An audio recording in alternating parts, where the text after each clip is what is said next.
What if I told you that integration was actually a communist psy-op against black people? Here's a speech from a former black communist warning black people about these communist tactics. The NAACP collects millions of dollars through racial incitement. But what do they do with that money? They do not spend one single cent to build any factories or shops to create jobs. They do not spend one single penny of the money that they collect for the purchase of land and home construction, because they consider the purchase of land and development of a Negro community as segregating yourself. They're only interested in one thing: to get into every neighborhood, but build nothing yourself. I remember back in the 30s, there was a campaign to build a big colored hospital in Harlem. And there was an obstreperous group of white liberals and Negroes who were against it. Said, this is segregating yourself. The Jews and everybody else build hospitals. The Negro won't build any. And he stands off and says, you're segregating yourself when you build it. Most of the Negro church organizations came about as a result of the desire of the Negroes themselves to separate. And they established their own church known as the African Methodist Church. Of course, there are a lot of agitators who tell you that just the opposite is true. It is also interesting to note that separate schools, many parts of the South, were voted for and approved by the Negro leaders themselves. The Negro Republicans voted and decided that there should be a separation of the educational institutions.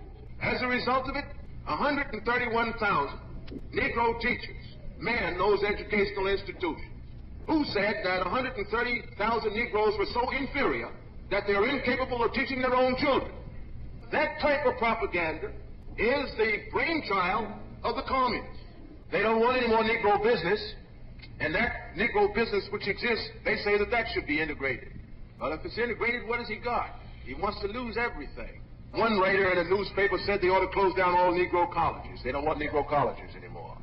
Unfortunately, it's only a Negro minority of intellectuals and leftist Negro preachers who presume to speak for all of the Negro people. They try to silence all opposition by calling anybody who disagrees with them as Uncle Toms. So who were the Uncle Toms back then? The black people that spoke against integration. The people who wanted to maintain black businesses, black homes and communities, black schools and colleges, black churches. They were the people that were considered Uncle Toms back then. Manning Johnson said there was a minority of black leaders who wanted to do this. In our mental narrative, it was the majority of black people that wanted to integrate with the civil rights movement. But listen to this clip. I grew up in Winston-Salem, North Carolina. We were looking for this social integration because we had our own businesses there. My family was part of one that had the only black bus line in the entire United States. We had over 500 buses. All of our mechanics were blacks. All of our drivers were blacks. Electricians were black. Everything was black. We had that from 1927 up to about 1967. We don't kill our buses. Right. Social integration. Claude Anderson and his family would have been considered Uncle Toms for going against integration. But he says they didn't want integration out there because they had their own businesses. That's not part of our mental narrative or history about our communities. I feel like a complete asshole because I never thought about that. Like that whole time they did the boycott, they should have been trying to establish their own bus company as opposed to wanting to ride. I never thought about that. Y'all boycotted for a year just to want to ride on the front? See, you're a smart man. I never thought about that. but you got it now, yeah, right? Yeah. We believe about Tulsa that it was destroyed because of a race riot, right? We never heard that it was rebuilt. In barely 2 years after the 1921 massacre, every house and structure was rebuilt. By the third year, there were even more families and businesses. The era of Black Wall Street lasted from the 1910s until the 1960s, a victim of several factors, including, ironically, integration. So we never heard that it was rebuilt, and we never heard that it was destroyed because of integration. We were told that it was destroyed because of racism. Who is controlling that mental narrative?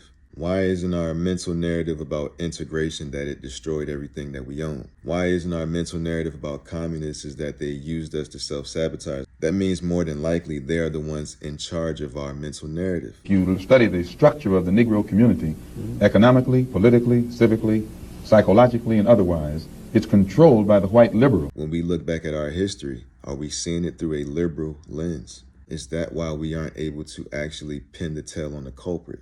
Is that why we're not able to find the footprints of success that our ancestors already left for us? We've been taught to demonize the idea of human capital when we hear terms like pull yourself up by your bootstraps.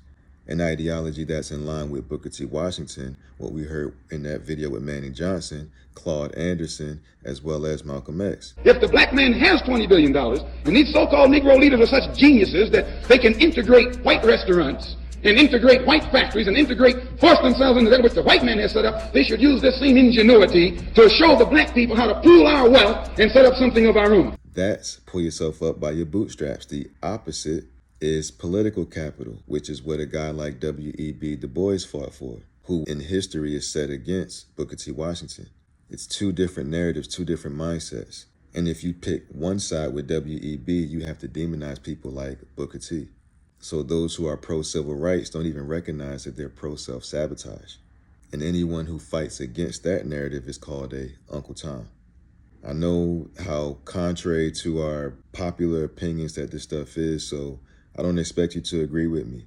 I expect you to be curious and go and do your own research.